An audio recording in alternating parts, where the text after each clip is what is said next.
Good afternoon. This is, I don't know why the front rows have been left empty. I don't know if it's a message you're trying to send to me, but it doesn't matter. This is a huge deal for us, to be honest. I'm so pleased and proud to be here today. And I thank Dr. Bennett, if you all know Dr. Dan Bennett down here, but a good few months ago he said, look, we need to know more about what the voluntary sector does in Blackpool.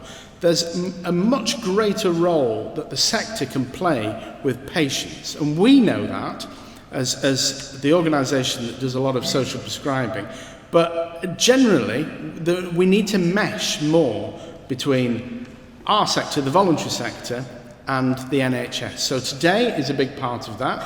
It's going to be videoed so people can watch back various different bits of it, and we've invited some of what we think are people doing some really pioneering work in the sector. So I hope you get a lot out of it, and I hope our sector also get to meet you, and there's tea and coffee as well available at the back. The main thing that I want you to take away today is not just hear fantastic stories and the great work that we're doing, but think, what can I take away from that? If I meet a patient, how can I then put them in touch with that organisation? And for some of the organisations, for some of the departments that we're working with, certainly on the multidisciplinary team, you can just come to me and I'll direct them to these other organisations. Or if you're from out of the area, I know Shannon, where's Shannon? Is from Lytham, and she's keen to hear and build up those links, so you don't necessarily need to come through me. But if you ever need to, you can just drop us an email and I'll put you in touch.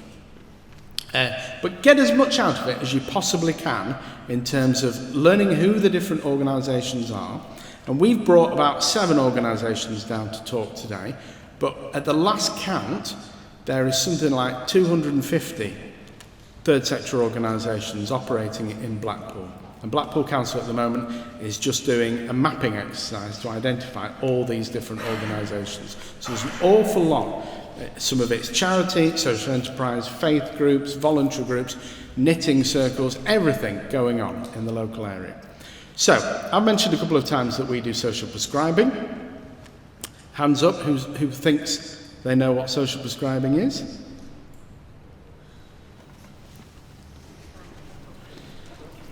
Social prescribing is a very posh way of something that's gone on forever and a day, which is when somebody has a problem, they turn to whoever, and we are that organisation, but they turn to whoever, like their relatives or their parents or their granny or their church, somebody in the past that they would have turned to and said, I've got a problem, help me. And we are that organisation. So sometimes we're just there for a chat. Sometimes we can help to unburden and unpick everything that's going on in their mind. Sometimes we need to bring in other organisations to help with those problems. But we're not doing anything fancy, we're not doing anything clever, we don't have referral paths or anything like that. We're literally just there to help people. And Dr. Alex is somebody that I'm just going to pick out because he's great at referring people. And there's one woman that I met a couple of months ago, and in the middle of the pandemic last year, just behind you, Caleb, I'm talking to somebody just behind you, Dr. Alex there from Newton Drive. In the middle of the pandemic, this patient rang and reordered some prescription, and he could tell in her voice that she wasn't quite right, and he called us in, and when we rang her, she was literally crying for most of the day. And our link workers were so concerned about it, they were ringing her 2 or 3 times a day just to make sure she was all right. And actually, one of the things that we identified early on that people's mental health were really struggling in the pandemic. And Tony, who we work with at the back there, Tony Carr, was hammering in these applications all the time for grant money that was available. And we generated a lot of grant money. And then we put together a bank of counsellors, and we got a lot of people instant counselling. And she was a woman, through Stuart's organisation, that you're going to hear from in a minute, but we lined her up with counselling. Not an 18-month waiting list, we lined her up with counselling a couple of days after we put the referral in. And I met her a few months ago, and she puts her life down to our intervention. So you listening to hearing that something wasn't right in her voice, to us catching her and making those regular calls, and Stuart putting a trained counsellor on to, and the thing she remembers about the counselling, funnily enough, is that the counsellor kept saying to her, it's not your fault. There are some things that you can control in life, and there are some things you can't control in life, and the pandemic is one of those things, and it's not your fault. And she was sat there, she kept saying, it's not my fault, it's not my fault. And she sat there with a big grin on her face. And that is just one of the many people that we've helped. At the height of the pandemic, I think we were ringing 500 people a week. Just pointing them in the right direction, just calming them down, just getting them food. So that's what we're working on at the moment, and we're really enthused about that. And one of the big problems with social prescribing is I can stand here all day and tell you how fantastic it is, but there's very little evidence out there that says this achieves something for people. So we're working with the NHS Innovation Agency, who have brought in UPlan, who are going to do an evaluation of our work. So hopefully, in a few months' time, they're going to actually produce a document that says, not only do I say that we do really good things, that we can document that we do really good things. So I'm very enthusiastic and very passionate about what we do, and for those of you that sit on the multidisciplinary team, you'll know that I usually go, yes, we'll help if we can.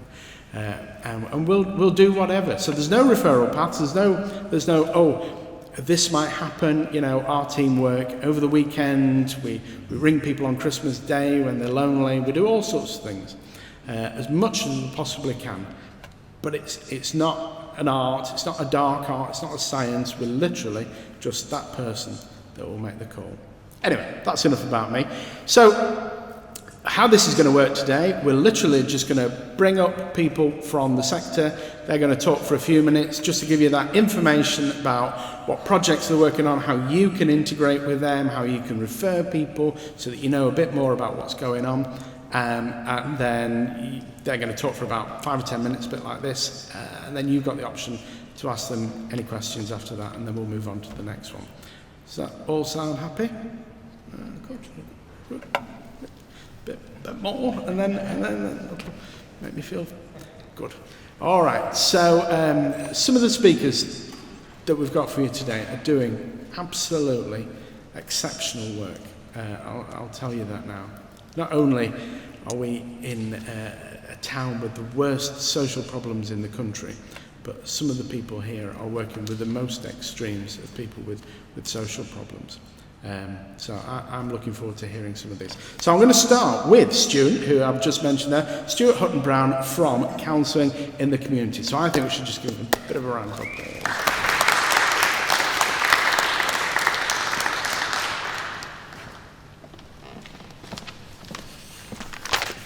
Hello. Is that all right?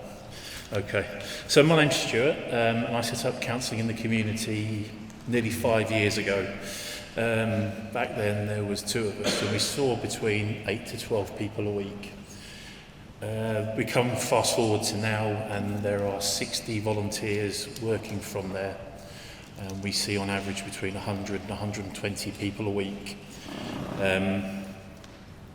We have a system that creates a virtual waiting room for us, and currently there are 61 people waiting to be seen. Our waiting list has gone up from days to probably 3 to 4 weeks now, but we're working very hard to get that back down to within 2 weeks, because we've always prided ourselves on the fact that people come and see us and it's quite immediate. People are seen within days. Our typical referral would be through our website, social media, phone, just a knock on the door. We still get people walking up to refer themselves in. We would then do an initial assessment with these people, and From that, we would ask certain questions, but predominantly we're looking to put them into a service level. So we've based our service levels on the counselling and psychotherapy, the awarding body, CPCAB, and they use ABC. So we just use 1, 2, 3. So 1 mild, 3 is complex. The reason we do that is we want to put them with a counsellor that wouldn't be working out of their limits. And we're quite strict on that because it would damage 2 people potentially. You can't always get all of that information in an assessment because things come out 3 or 4 sessions down, and then we have to review it and maybe put them with somebody else. Our counsellors are made up of qualified and placement counsellors. As a trainee counsellor, the British Association of Counsellors and Psychotherapists will insist that you do 100 hours of counselling practice.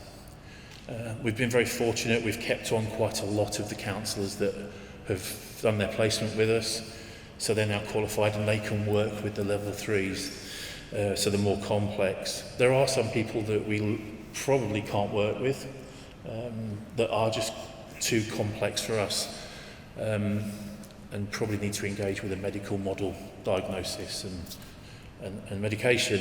But what we will do is we'll sit with these people and hold their hand until they do get that appointment with a psychiatrist or a psychologist, because it's bloody lonely out there actually. After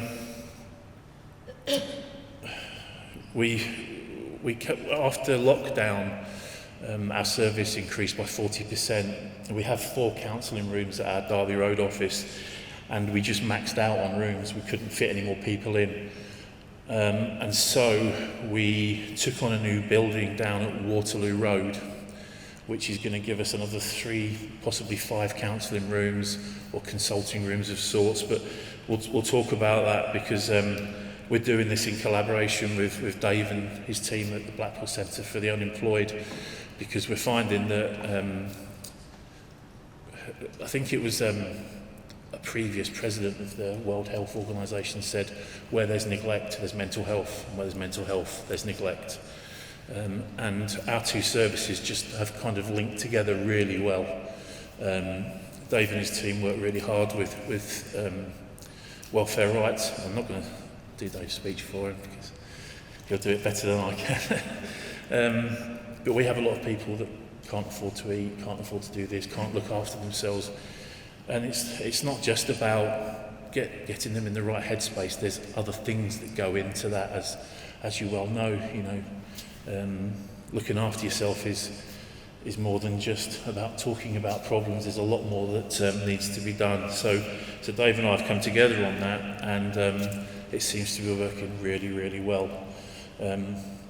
But we'll talk about that more. Because we've got so busy, sustaining volunteers is really, really hard. It's something that if you put it into a business plan, it'd probably get given back to you if you went to the bank with it. So we've had to introduce a registration fee for people coming in, which goes against a lot of what we started for. We wanted to make counselling accessible to all. However, £1,200 a month for a building, I can't go to my landlords and say, well, I haven't made it this month.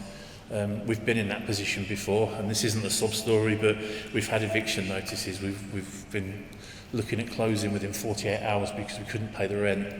But we've always had the belief that there's always a way. We've had to introduce a charge, and it's £10 if you're working, it's £5 if you're on benefits, or ultimately we'd never turn anybody away. It goes deeper than just asking somebody for money, actually. We want people to contribute to themselves, and contribution goes out to the universe. We have to contribute in life, and sometimes getting people to understand that there's a commitment, they've got to make a commitment. You know, it's quite powerful. And if you look at the people that don't contribute at all, and look at the people that do, the ones that do, their attrition rate, they drop out at about 25%, whereas the ones that don't are about 75%. and we hear things like, can't make it today because it's clashing with my boxer size and things like that, because they're paying for that, so that it's more important to them effectively, whereas their mental health is really important. Like I say, we've never turned anybody away because they've not paid or can't pay. We're there to help. We have sent out some emails to some third-party organisations saying that, you know, we're having to, because we're struggling with our waiting lists, could you refer back to your own counselling pathways just while we get ourselves in order?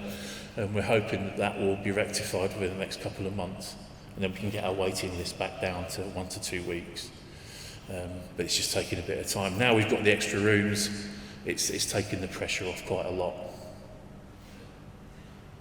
That's me. Has anybody got any questions? Hello.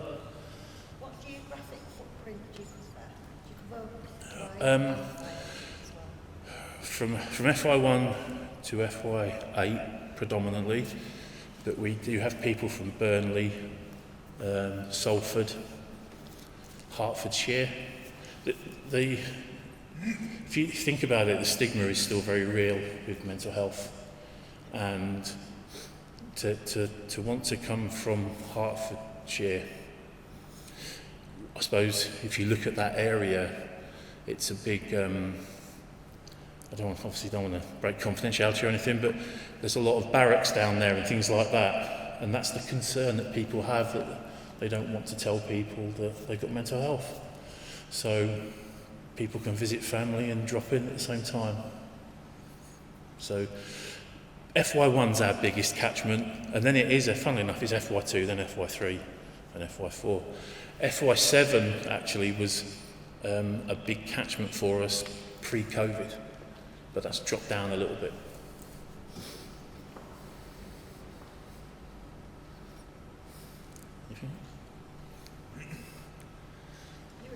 You said you were on social media. Where can we find you on Twitter?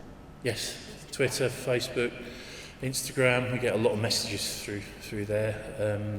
We have a website, www.counselingthecommunity.com. What's the Facebook page? Counselling the Community. Yeah, we're all over most of them. I think we're even on TikTok, but I don't generally do any dancing or anything. Social media is not really my thing. Is that me? Super, thank you.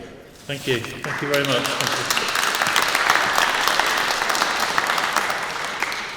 So yes, we will get all the contact details and we will circulate it to everybody, so you've got those. But as Stuart said, you know, it's there's no reason why anybody should be struggling with this now. It's very affordable, and he's doing it along the charitable lines to make sure everybody can access that. So please do bear that in mind. It's a big thing that certainly we support, and we obviously pay for our referrals to go over there. So Stuart mentioned Dave Flanagan is here as well. So Dave, come and tell us about your unemployment centre.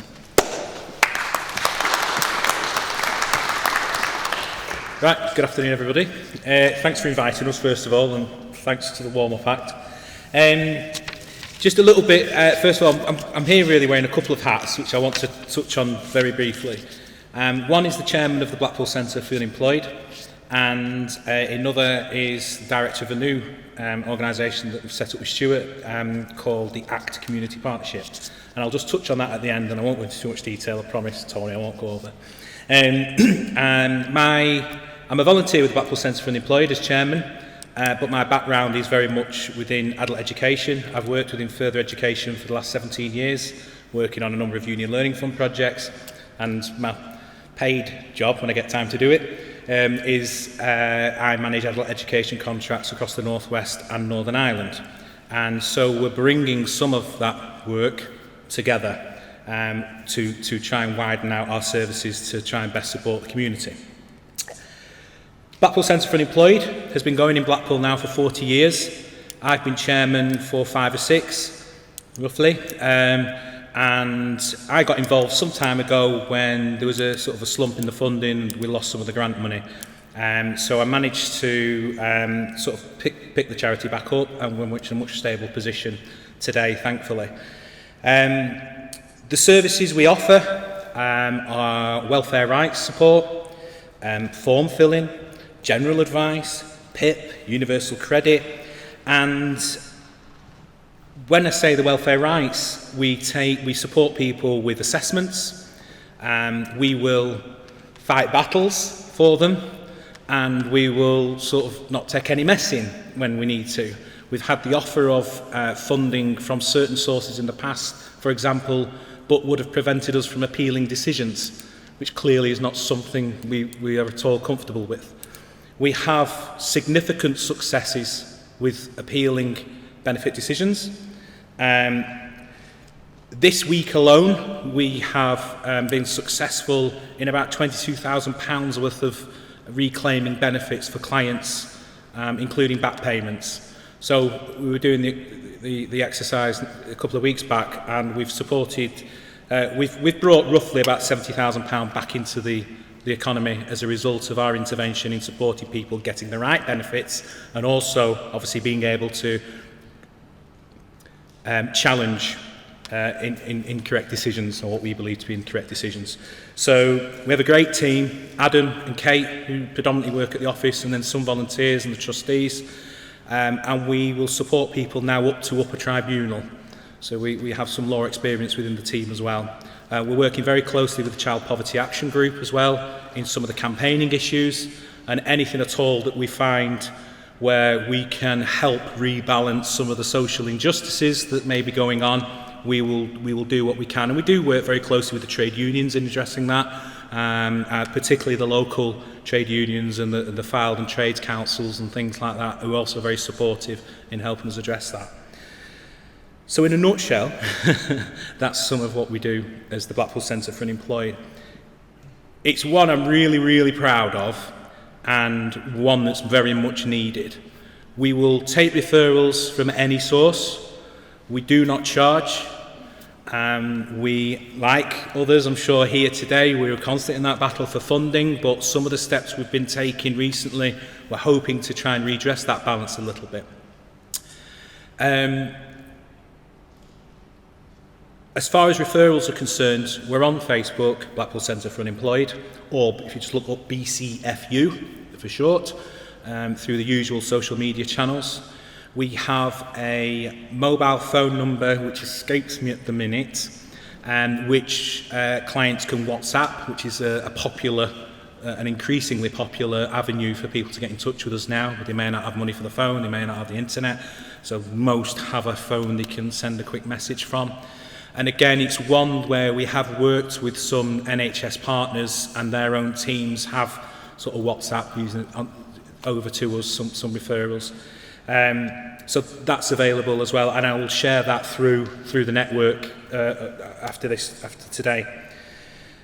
Just to give you one very quick example of a client who came in, and it's one that really stuck in my head, and one that drives me and continues to drive me when we do what we do, and we're lying awake at night thinking, why the hell am I doing this? And there was one lady came in, and we just happened to have an open day, and we'd sent out some invitations via some of the surgeries, some of the community centres, the libraries, and we were just having a coffee, as we might have done today, coming in, and this lady walked in the room, and she gulped, and you could see she just faded back towards the door. Unfortunately, someone caught her and literally said, "Oh, just come here, got your coffee here," and had the conversation. That was the first time that lady had left the house in 3 months, and curtains drawn. And when we actually sat down to her and heard the story and heard why she hadn't left the house, and she travelled the world previously and everything else, she just happened to descend. I think it was on she was going to a doctor's appointment, and it was on the bus stop on Squiresgate Lane, and she'd spotted it. And that's what influenced it. So from there, she's then gone on to get some welfare rights support, which got her some money that she didn't know she was entitled to. Then she went on to do an online basics course. Then she went to do, and now she volunteers for another organisation locally. So that A to B for that person has been phenomenal. And now booking a coach trip, she hopes, down to Devon, which is nice to hear. So that's what Blackpool Centre for the Employed is about. I just want to touch very briefly on the ACT Centre partnership, which Stuart's already sort of briefly touched on. The ACT Centre Blackpool is going to be based on Waterloo Road in South Shore, and it is a partnership, a genuine partnership with Social Enterprise Solutions, ourselves, council and the community, and it's a centre for the community, but we're not really a community centre, if that makes sense. We have facilities within that centre which are a series of consultation rooms which will allow us then to do the counselling, to do the welfare rights. There'll be facilities there for other organisations to use, hire, come and have the conversation if there's opportunity there within your own organisations. And we have training rooms also. It's a two-storey building. I don't know if people know it. It used to be Albemarle Gold, and it's on the opposite corner to Hearts. There's a shoe market on one corner, the amusements, Hearts, and then there's us. So we're a little bit hidden at the moment because we haven't quite put the signage up, but the first floor's been completely renovated, and I would open an open invitation to everybody here today to please contact us and come and pay us a visit and just look at what we've managed to do, because we're super proud of what we've done. And it's only in the last couple of weeks we've started getting people through. As an organisation, we've teamed up with others. It's not designed to be a crisis centre as such. It's designed to help people get from there to there, wherever that may be. And that could be someone who's homeless, looking to get a property. It could be someone that's just lost their job, who needs to get back into work. It could be someone that needs a qualification, that needs to upskill. So we've got everything boxed off. Within that centre, I mentioned previously my work with St Anthony's Centre. We will be delivering maths, English, IT, a whole range of vocational courses, CPD courses, to help try and move people on that little bit. And the support network sits within that building as well. So at point of entry, you'll be seen by an individual, a project worker, who will then look at where your journey is heading. Then we will bring either into the building who we need. We have many friends, thankfully, through the various relationships that we've built up over the years. Or, more often than not, we do have the skill set within the building as well. So I'm going to leave it there because I'm conscious that I have gone on more than I probably should have done. But I think it's important that you just hear some of that, what we're doing, and how we're trying to engage people like yourselves.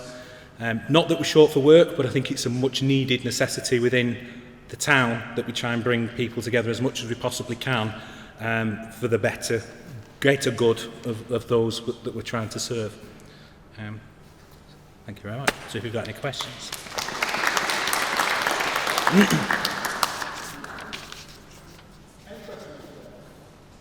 Yes. Where was your building again, sorry? It's on Waterloo Road. It's on the corner of Bond Street and Waterloo Road. So if you know Nocciani's ice cream is always the favourite. We're just further down. Yeah, just further down from there. So yeah. Walk in. Sorry. You can just walk in. Yeah, I mean, ideally at the moment, so it looks a bit odd at the moment, if I'm being honest. So when you look through the window downstairs, it's still, we've managed to clear the space so it's safe for people to travel through to the staircase. Once you get to the staircase, it's like an oasis and it's lovely and it's all new, and we've completely gutted the floor and rebuilt everything up there. It's been a labour of love over the last 6 months to get to where we've got to now. But yeah, the signage will go up soon, but I'm assuming we'll be able to share with you our plans and details of what's going on within the building as well, because we're starting to work with other local employers as well around employment schemes back into employment and CPD courses and things like that that will be running from the centre as well to help try and keep the building running and serving. So yeah, we'll make sure everything goes out in the next week or so. Okay. Sorry. Yes. Will you take referrals from FY8? Yes, yeah. As a centre, we're not going to be exclusive to South Shore Road. Blackpool Centre for the Employed, specifically, yes, we work across, and we take referrals from regional and national trade unions as well for their members who need help with welfare rights. So, thankfully, one of the good things that's come out of the COVID restrictions has been that we really have adapted to actually doing a lot of the phone form filling and even things like that, with some elements of that we can do over the phone then and post the paperwork off and things. So yeah, we're not restricted. And we do work out and about as well. So if you've got facilities where you think actually there might be a demand here for us to run a clinic for a day or 1 day a month or something, more than happy to send the caseworkers to locations and work from there as well.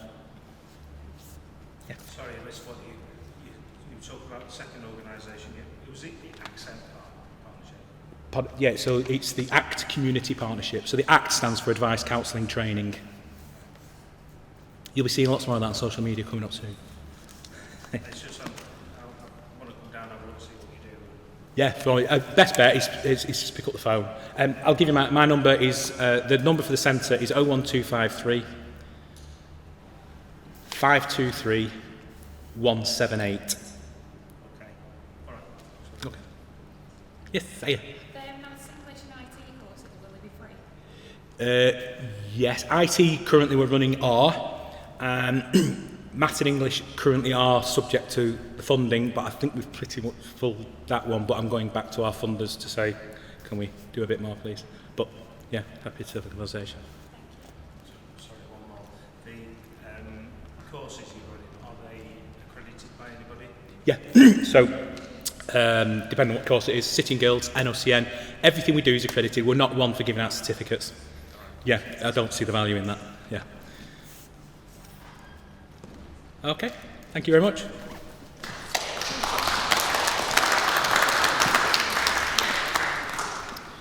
So there you go. In the first half hour, if somebody comes in and says they don't feel so great because their benefits have been stopped, you now know counselling in the community and somewhere to send that person to go and get some advice and some help with their benefits too. I'm just going to change it slightly. I'm going to introduce you to Alan Hume. So Alan works on a project called Urban Organic, and if we've learned one thing in the last year, it's that getting out and about can certainly help people's mental health. So big round of applause for Alan Hume, please.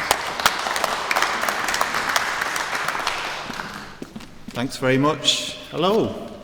Nice to see you all. Nice to be face to face with real people rather than looking at a screen. I had to do a presentation for a seminar last week with some European partners, and there were a few technical hitches, which meant that I couldn't see any of them, but they could see everything I was doing on my desktop, which is a bit tricky. So while I was trying to think about that and think about what I was saying, I had my puppy hanging off the sleeve of my jumper, so I'm sort of like this as well. I'm trying to get it to go away. It was a bit of a challenge, so hopefully this will be much more straightforward. Apologies, I realised about a week ago that my business cards are all out of date. They've got the wrong website and email address on, so I've printed off just a few little contact slips. But as has been said already, the guys at Social Enterprise Solutions can put you in touch with me as well. So I'll just leave these on the stage there. Right, I'm Alan, and I'm a gardener. And I absolutely love gardening. And it was that led me to set up my organisation, Urban Organic. We're based at the Blind Home at Squires Gate. We have a big community garden there. And the main reason for us being there is that my own father was blind. So when I was a little kid, we used to go along there every Thursday evening to the social club. And it held a lot of fond memories for me.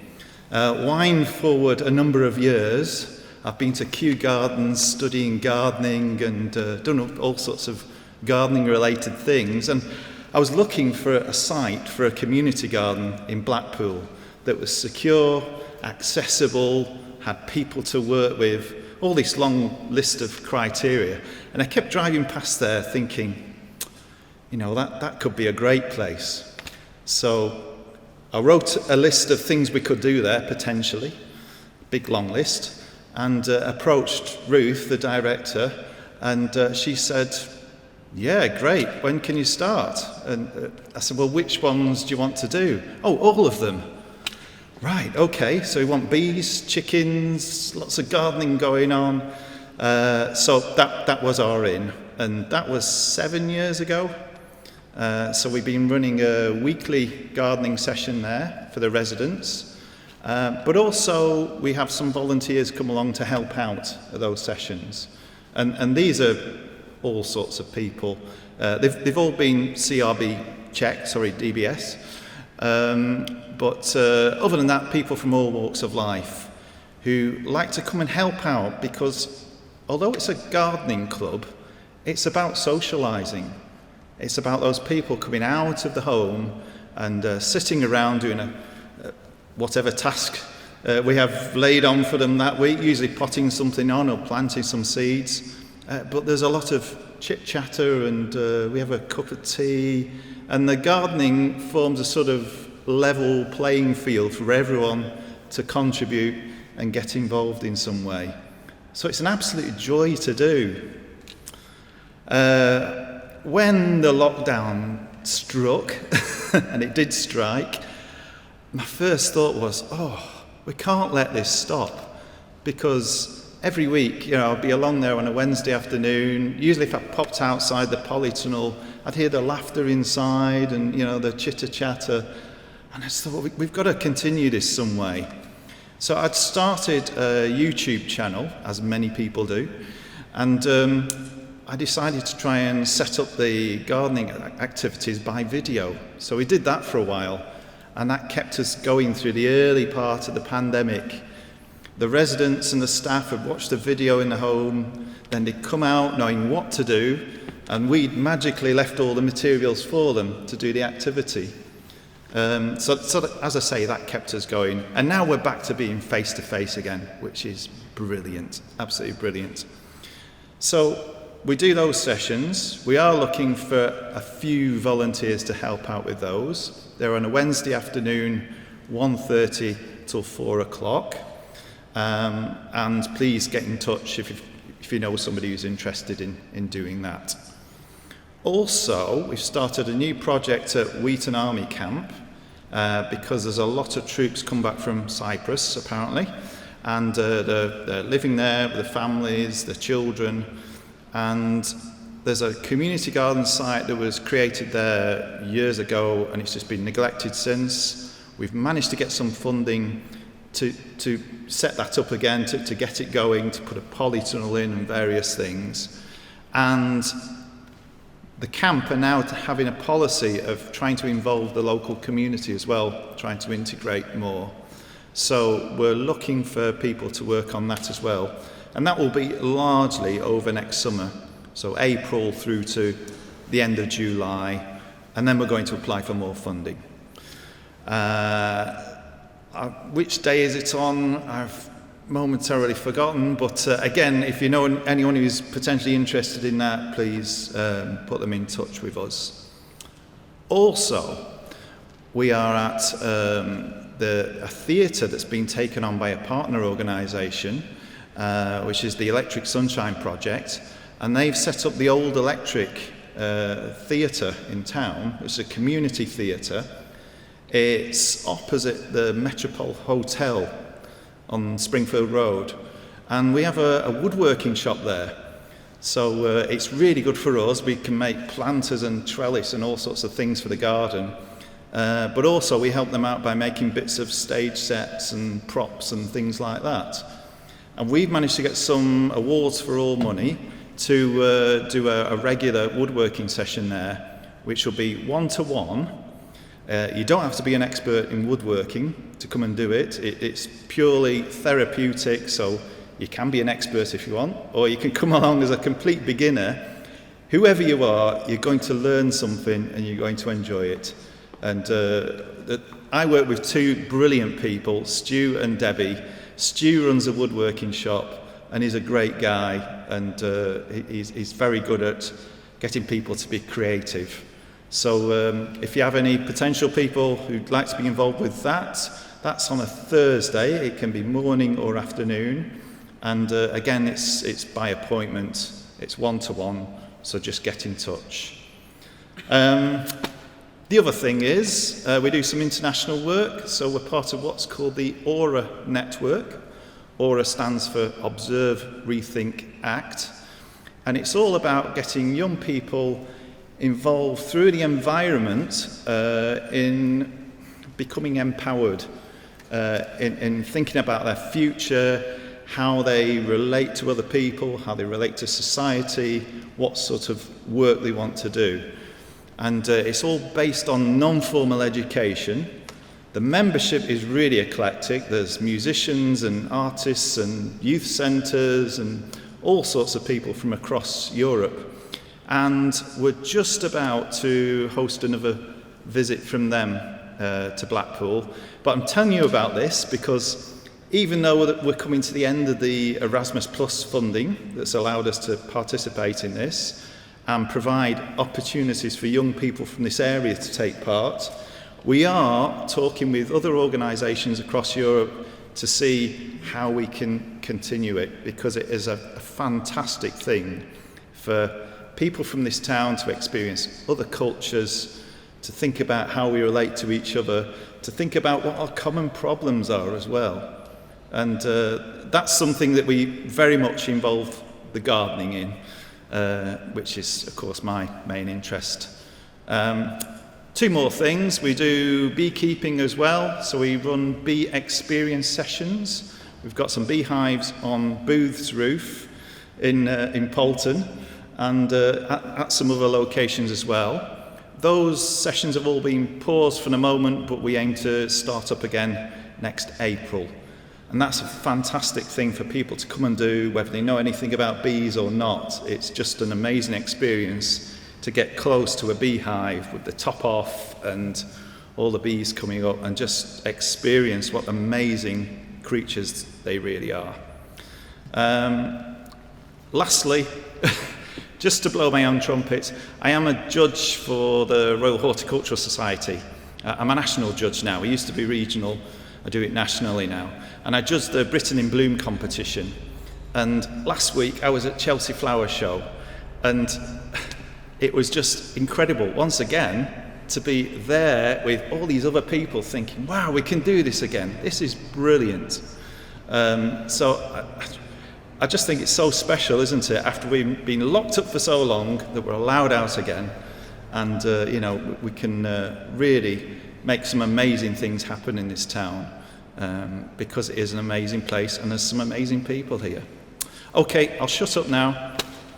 Bits of paper over there. Thanks very much. Any questions?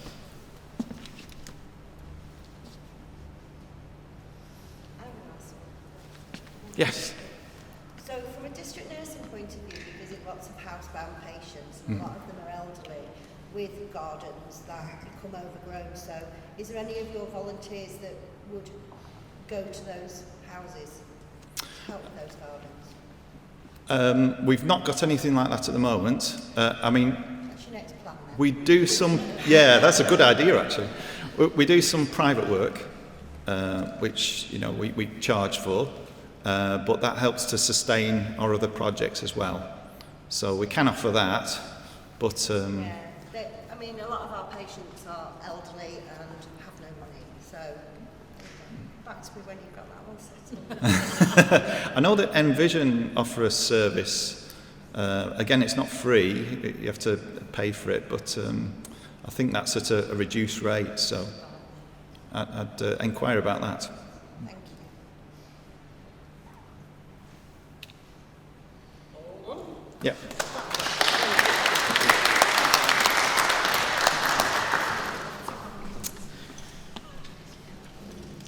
And I shall elaborate a bit more actually, because the bees on top of Booth's roof. So obviously you all know the benefits of having local bees, which bring obviously health benefits to people. And the arrangement was that the bees on the roof would then produce honey that would be sold in the shop downstairs. And how long did it last in the shop downstairs? 3 hours. It all got sold in 3 hours. So we need more bees next time. Fantastic. But there is a lot of things going on, and that's just Alan's current projects. You know, Alan's, as you can hear, he's got 6 projects on the go at the moment, but many things going on all the time. So I know a number of you are in the multidisciplinary team, and you will have heard Catherine from the Carers Centre talk on a regular basis, but we've got Anna today who's going to brief you on everything else that the Carers Centre is going to do. So big round of applause. Thank you. So I'm Anna, and I work for Blackpool Carers Centre as the Research and Partnerships Worker. Just a quick disclaimer as well before I start. Catherine is my mum and she does work there as well, but on a different team. And I know from speaking to many of my colleagues that there's quite a lot known, hopefully, about Blackpool Carers Centre. So what I'm going to do is I want to give you a bit of a reminder of who we are, who we support, what we do. But I also, mainly what I want to do is I want to give you an invitation.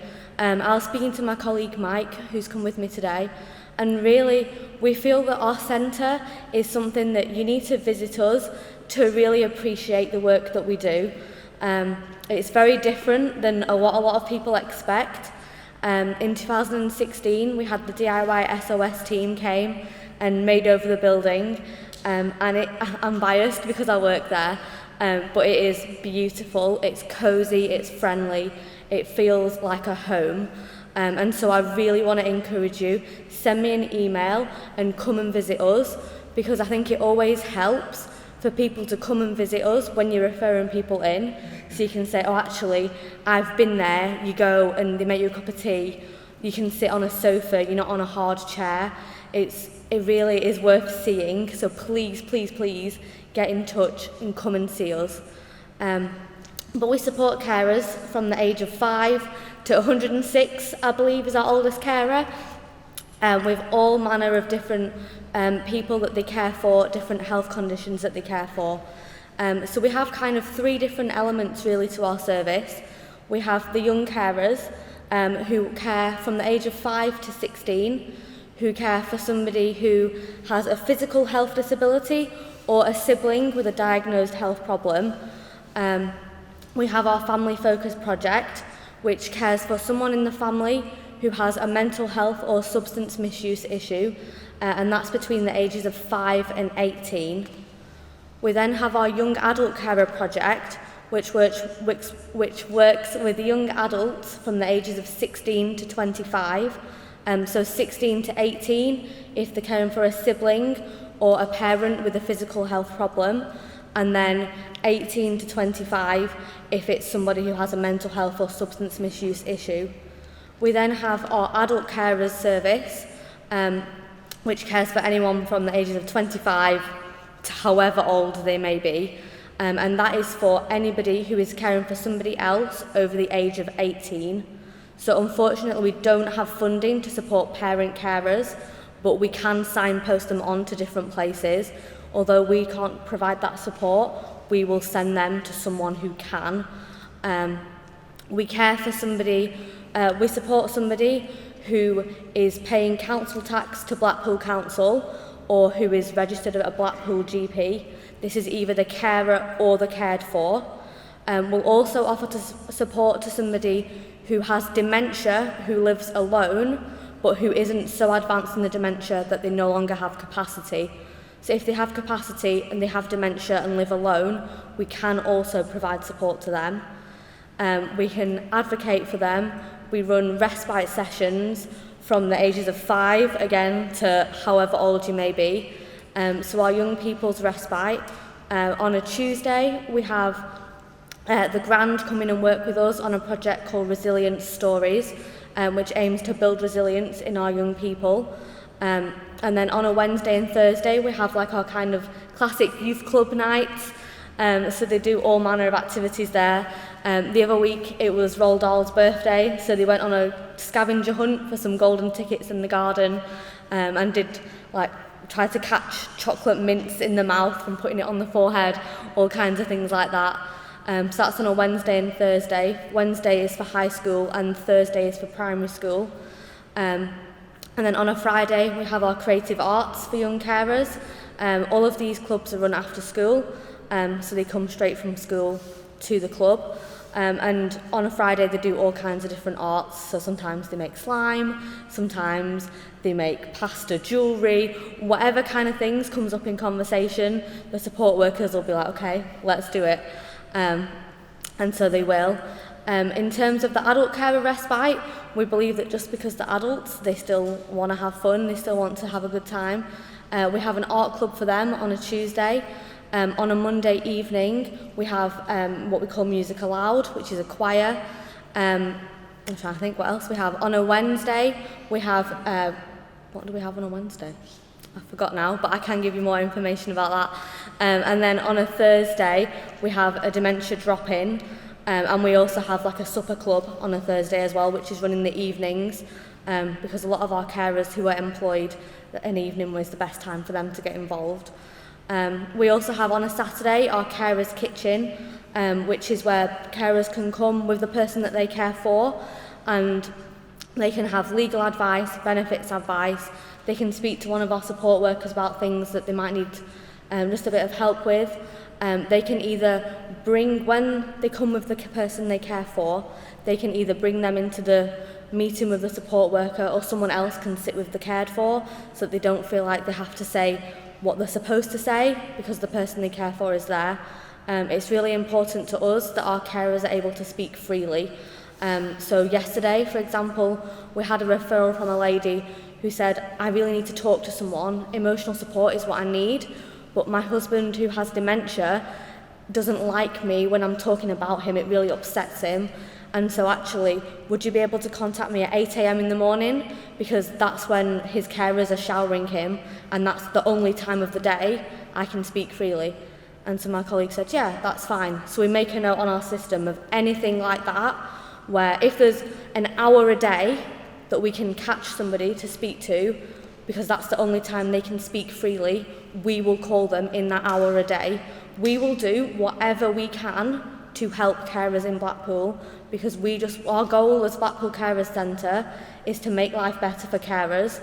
And so if there's an hour a day, if there are 10 minutes a day that they are available and can speak freely and honestly, we will find the time, we will find the person who can speak to them then.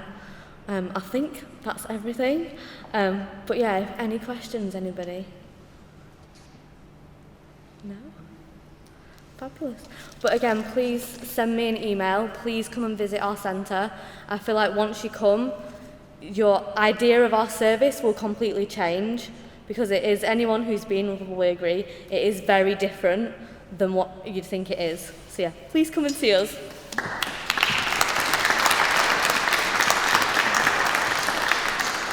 Fantastic. Very special place is the Carers Centre. A couple more speakers to go, who I think you'll really enjoy, and one of them in particular I need bringing up to speed, which is Mike from Empowerment. So Mike, come and tell us all about it. Big round of applause, please. Good afternoon, everybody. No, I'm sorry, we can do better than that. Come on. We have defeated COVID, we've defeated a petrol shortage, and we are here, and we're excited to be here. Good afternoon, everybody. Yeah, it's improvement. Anyway, it's lovely to be here. It's lovely to be here. As Alistair said, my name is Mike Crowder. I'm the Chief Exec of Empowerment, a local charity. I first want to say, and it's something that I'm very passionate about, is that Social Enterprise Solutions is to be commended and applauded for making this event happen. Dialogue, being in the same room, sharing all the amazing things that are happening in Blackpool is more essential than ever. We need to understand what each other is doing. And I've already learnt loads already this afternoon, learnt a lot. And that can only make us better, because as always been said, is that in Blackpool and the Foul Coast, we know the challenges. We know how difficult things are. But I am privileged to work and be in this room this afternoon and work with a team at Empowerment who are full of creativity, full of passion, and want to make the change. And we need each other. We need to support each other. So I'm thrilled to be here this afternoon. And thank you once again. Empowerment is, as I said, a local charity. We're actually based in Bispam, 333 Bispam Road. But our staff and our volunteers spend the vast majority of the time actually out in the community. We have been around in one form or another since 1995, and we remain one of Blackpool and the Fylde Coast's best kept secrets, even though we work with thousands of people every year. We run a range of services and projects, employ staff, the vast majority of whom live locally as well, and that's very important to us. But all that we do is about getting people's voices heard. And when people's voices aren't heard, when they're not listened to, when they're not taken seriously, then we believe and we know that people don't get the care and support that they have a right to. So we are an advocacy charity, dedicated to getting people's voices heard. And I'd just like to share with you 3 of our projects this afternoon. Although Alistair did say that we're going to be finished about 3:30, I'm going to try my best to make sure that we stick to that, because I can talk and talk a lot. So I'm just going to talk about 3 projects and really surround those 3 projects, actually, and place at the heart 3 people, Andrew, Rachel and Elliot. 2 of the names have been changed, but they're based on real circumstances. First of all, about Andrew. Andrew is common to our experience of many people here in Blackpool. Andrew has a history of severe mental illness. And despite the best efforts of health and social care staff over the years, really has struggled to get his voice across because he lacks confidence. He doesn't believe that anybody wants to listen to him. And therefore, he very often doesn't get the treatment that he needs. But 3 years ago, he approached our Motivate 2 project, encouraged by a mate who'd actually used the service.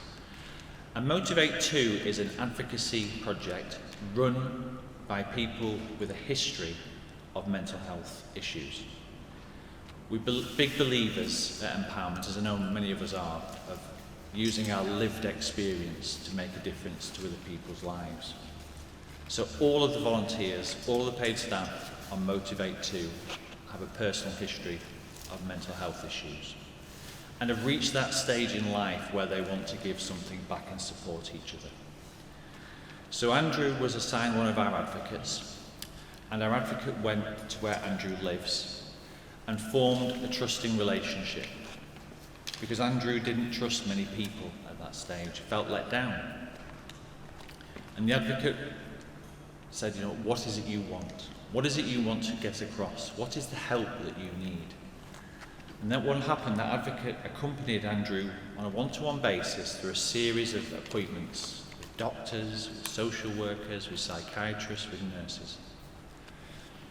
And the purpose was that Andrew could clearly communicate what he needed. And sometimes he was doing it all by himself. He just had somebody by his side helping him to do that. And I know that in terms of the frontline services you provide as well, and sometimes I'm sure, because I've been told this before, is that actually you can do the best job when you fully understand what that person's needs and wishes are. So the role of our advocates is to actually ensure that that person feels confident, safe and secure in communicating what help they need. Now, life is not perfect. Andrew still has that lived experience of mental health, but he is getting now the support, the treatment and the care that he needed because of the advocate. 12 months, just over 12 months, once Andrew had stopped using our services, he got in contact. Not to be re-engaged as a person receiving support, although we would have taken him on, but actually said he wanted to volunteer. He actually now wanted to give something back. So Andrew went through the training programme and has now been volunteering for us for about 18 months, 2 years, giving something back. Andrew is now looking for work. He may find it with us, he may find it elsewhere. But that all started with an advocate being by Andrew's side, and now he wants to give something back. So that's Motivate 2. A project run by people with a history of mental health, giving something back to people going through similar experiences. The service is free and can be accessed by, I'll give our contact details at the end of when I finish speaking. The second person I want to speak about is Rachel. So Rachel lives in Blackpool, is 7 years old, and every day experienced domestic abuse in the home by a mum and a stepdad. She wasn't a witness to that domestic abuse. She didn't view it. She experienced the domestic abuse, the violence, the fear, and the intimidation. And it's just a fact that in Blackpool and the Fylde Coast, hundreds of children are experiencing that each and every day. Fortunately,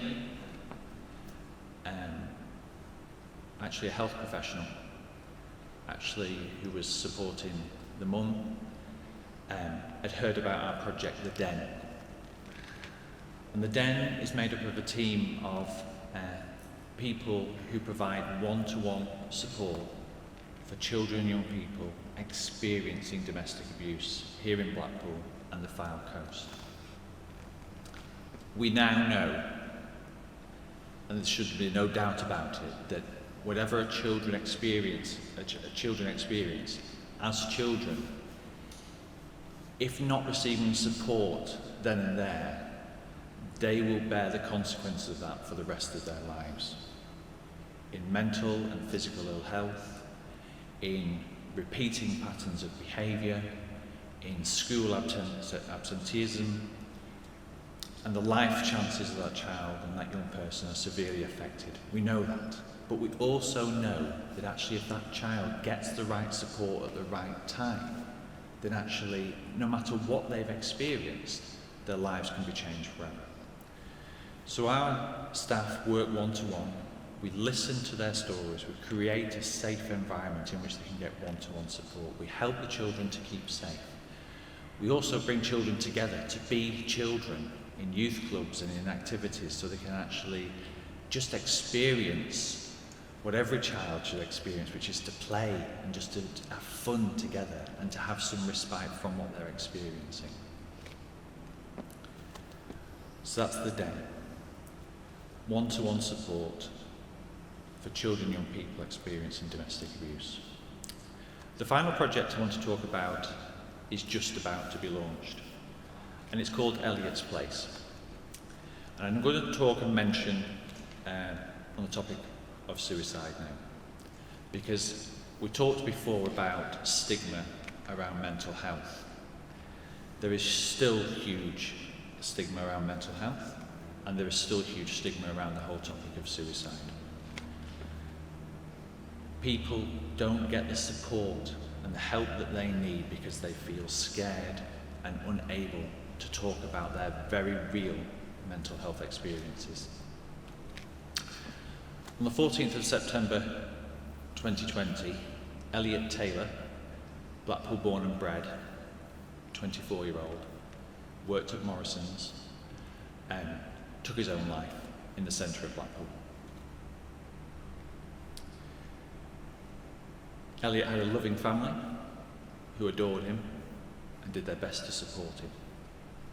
He was immensely popular with his friends and with his Morrison's colleagues. An ordinary young guy with everything going for him. And yet, as we know, and it's too true of too many people still to this day, is that the anguish of mental health issues, of anxiety, of depression, was left untreated, and he didn't get the support and help which he needed.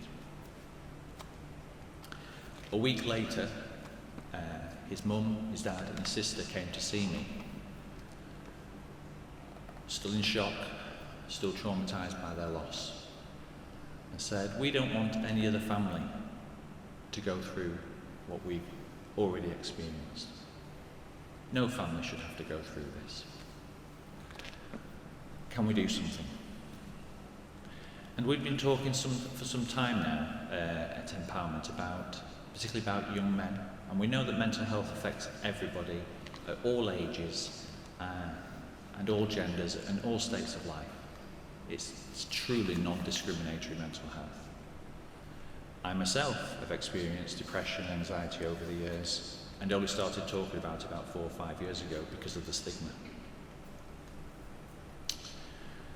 So we agreed together that we wanted to do something particularly around young men, 18 to 25, to do something. And together with the family, we are in the process of setting up Elliott's Place. And this will be a community venue based in the garden area of the Empowerment Base in Bispham. The building was actually delivered on Monday, so it's in place now. And this will be a place where young men who have experienced a mental illness, are really struggling, may even have ideas, thoughts and plans around suicide, can be referred to us, and we will have a team of peer support workers managed by a coordinator who will provide a safe, supportive space for young men in that situation. We want families to refer, we want health professionals to refer. We will work closely with other services because this is a truly multi-agency response. But what we will provide is a community of support, because what we believe, in addition to the vital services that we provide here in Blackpool and the Fylde Coast, is that we need communities of support as well. People who've gone through similar experiences supporting each other. And the one thing that will not be off the agenda in Elliott's Place is males being able to talk about mental health, about their mental illness and about the struggles they've had.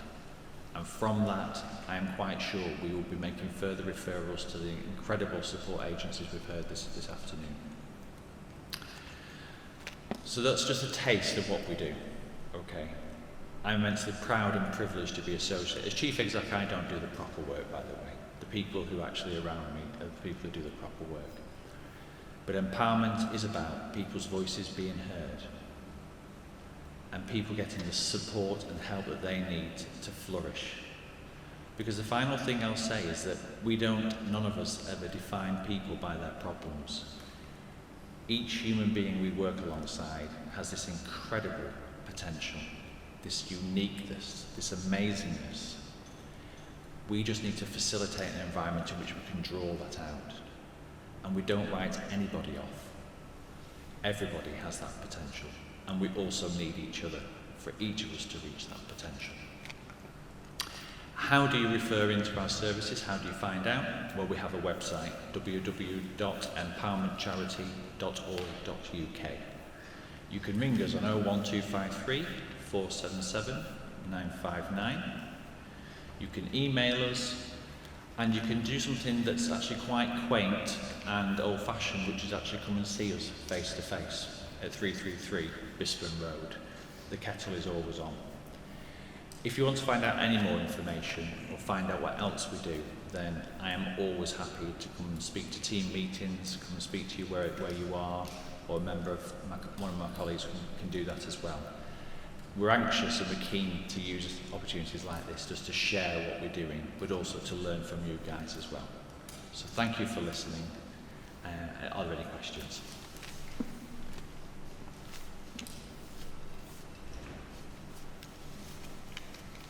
With the den, just kind of two questions. What's the specific age category, and how long do the young people have the one-to-one support for? Is there a set period? Okay. So in terms of age, because it's a children and young people service, then it's 0 to 18. And believe you me, we have worked with very small children at times. And in terms of the support, it's initially for 12 weeks, but if further support is required, it can be provided.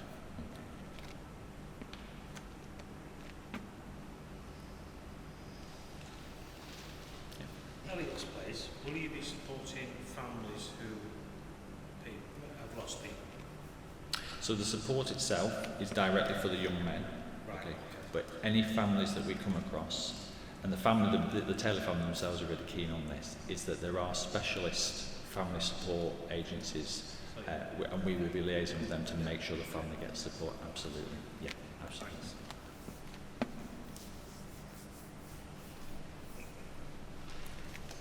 Thank you very much. Thank you. Fabulous. Many thanks for that. And nobody should suffer because there's plenty of support out there. So our final speaker, or possibly speakers, is I'd like to introduce Paul Rosen, who's just going to come up and chat, well, I'll let you do the rest. So I'm sure some of you have heard of Street Angels in Blackpool, but I shall let Paul tell you more about it. Hi, so I'm Paul Rosen. I'm the CEO of Blackpool and Fylde Street Angels.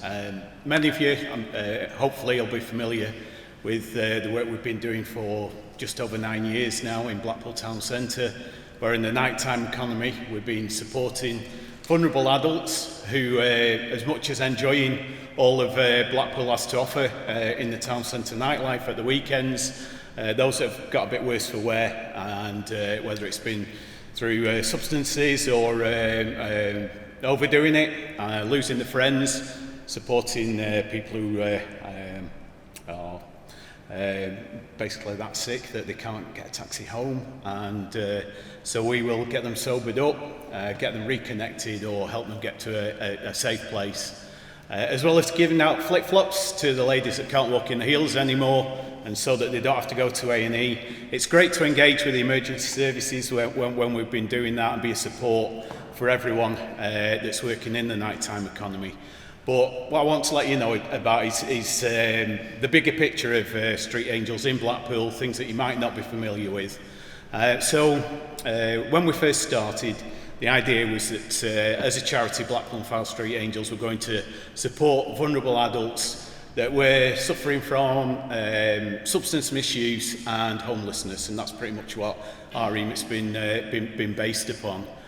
So that's led us on to, I've always been a strong believer in engaging with all the local services to get to meetings. As much as we are a Christian-based charity, that I always wanted us to engage with the authorities, and I always have done, got to the meetings. It was getting to meetings such as the Rough Sleepers group and the Homeless Partnership, that when the council were looking for somebody to offer a place of safety and warmth when the severe weather kicked in, that my hand went up and said, we'll do it, Street Angels will take on. So we used a couple of church halls locally, so that when it was freezing cold temperatures, that we would actually bring people in out of the cold and reduce the deaths that may have happened in the winter time on the streets.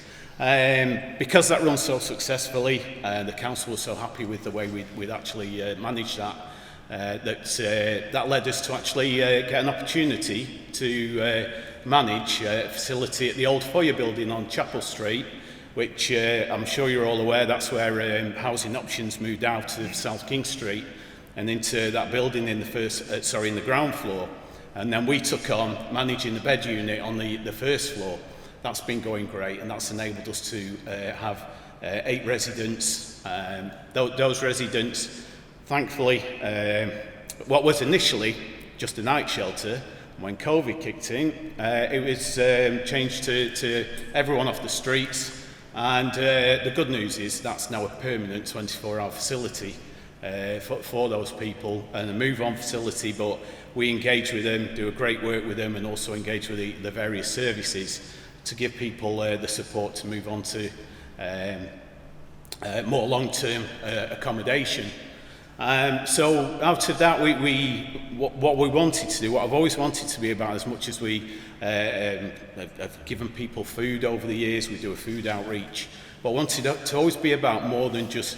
It's great that we've got soup kitchens out there, and we've got, various places that feed people and clothe people, but we always believed that we had to be more than just a handout, that we wanted to be a support. We wanted to see people have an opportunity to change their circumstances and not be trapped just in the addiction, not just to be trapped in homelessness and doing the same old cycle of going around the various soup kitchens week in, week out. So We always said we wanted to offer some skills. We got the opportunity again because of engaging with the meetings and getting involved. You know, I did substance misuse training myself years ago, got to know all the key workers locally and all the various organisations. One of those organisations you may be familiar with, Fulfilling Lives.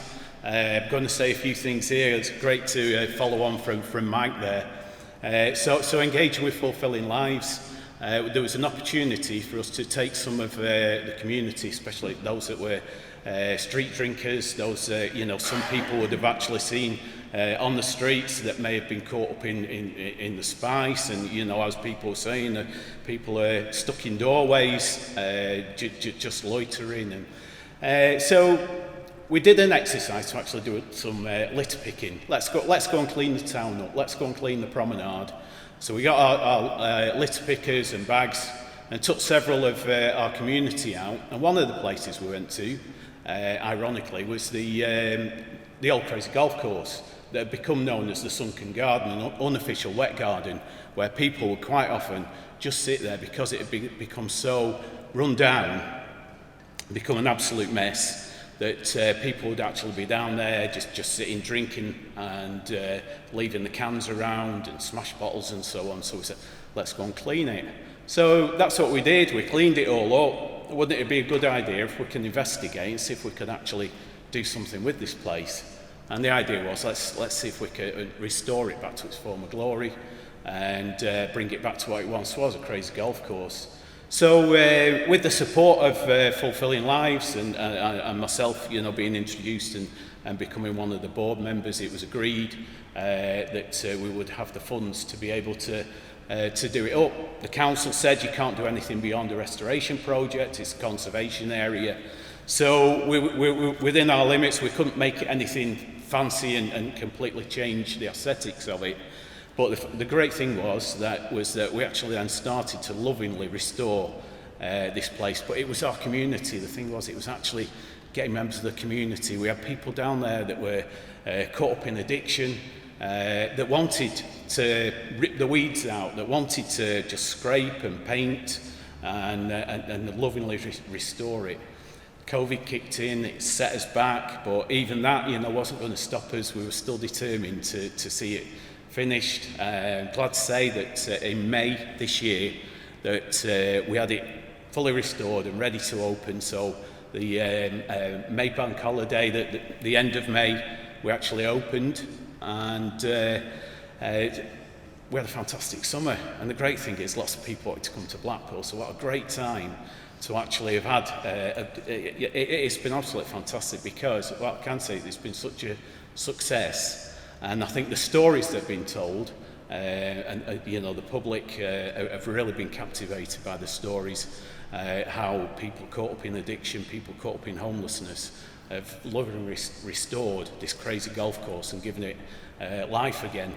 So as of the weekend just gone, I'm really happy to say that we've actually taken £10,000 since it opened. So it has been a success because we kept it cheap.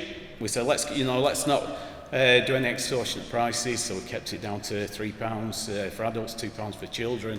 If you haven't been there yet, please do get down there. Invite your work colleagues and friends, get down there. It's a great place. Beyond that, I also want to just with the great support of Social Enterprise Solutions, so a big shout out to them as well, who've really supported us through this to be able to set up a community interest company, as well as the charity that we're already running. And this is just the start of us now wanting to set up more enterprise opportunities. So we want to get into furniture restoration, garden services. As some of you will be aware, if you have been down the crazy golf course, it does have quite a landscaped area. It's surrounded by bushes that absolutely grow. They can be chopped down and they grow in no time. We're continually cutting the grass, planting, so that's been a platform for us to be able to think, right, let's expand on that, let's do some garden services and carry on supporting our community. So really do want to support, you know, those people. Big believer, and again, going back to what Mike's already said, using the term lived experience, which I've since... We want a lot of our community to be those members of lived experience who may think that, you know, I've got no chance of getting a job, I've got, you know, the records, we've got, you know, various prison sentences and so on, I've got no chance. Well, we are supporting those people, and some of those people have actually gone on to now get jobs with us. I'm going to introduce someone, Alan, to you in a minute, and he's going to share his story. So we want to give those opportunities to people. There's so much more that we're going to develop into Street Angels. Like I say, we've got a base on Cookson Street where we want to train people from, and give them those opportunities. So I came across Alan, a good friend of mine, when we very first started Street Angels just over 9 years ago, and Alan was a great support then, and battled some issues along the way, but I'm not going to say any more. I'm going to let Alan tell you his story as well, so thank you. I'd just like to thank every single one of you for being here today and what you do, because to tell you the truth, it's people like you that made a difference in my life. Okay, so my claim to fame, if you can call it that, I was on Blackpool 999 What's Your Emergency, filmed in my flat, completely at the end of myself, drug and alcohol addiction that just ravaged my life. And I met Paul and kind of started to do volunteering with Street Angels, and kind of that was 2012, and I couldn't beat my addiction. I went off to a Christian community in Manchester where I kind of stayed for a period of 3 years. But in that period of time, I discovered that I took a lot of medications and you know, different kind of therapies out here, and I became addicted to prescribed drugs as well. But I found that getting completely abstinent and working with local services like Street Angels and investing in helping others was the biggest medicine. And so where I was, I learned how to do furniture restoration, landscape gardening, and working alongside other guys, it was a platform where people were willing to talk about their real issues and problems. And we found we had a lot of banter and like kind of, there was a camaraderie spirit. We lived together, we ate and slept together and kind of did community. But there was something born in that. It was like a real trust and a real breakthrough, certainly personally for me in my life. So I've come out of there and have rejoined up with Paul, our supervisor at the bed unit. We're looking to spearhead more community projects like the golf course and do things like furniture restoration, investing in people, gardening, I love gardening, do more of the flagging and landscaping kind of thing, but we want to teach people as well. So I kind of only give you an overview of my story really, just to say, you know, back up that the services that people are offering here are so invaluable. You know, it changes lives. So thank you for the investment that you make. Okay.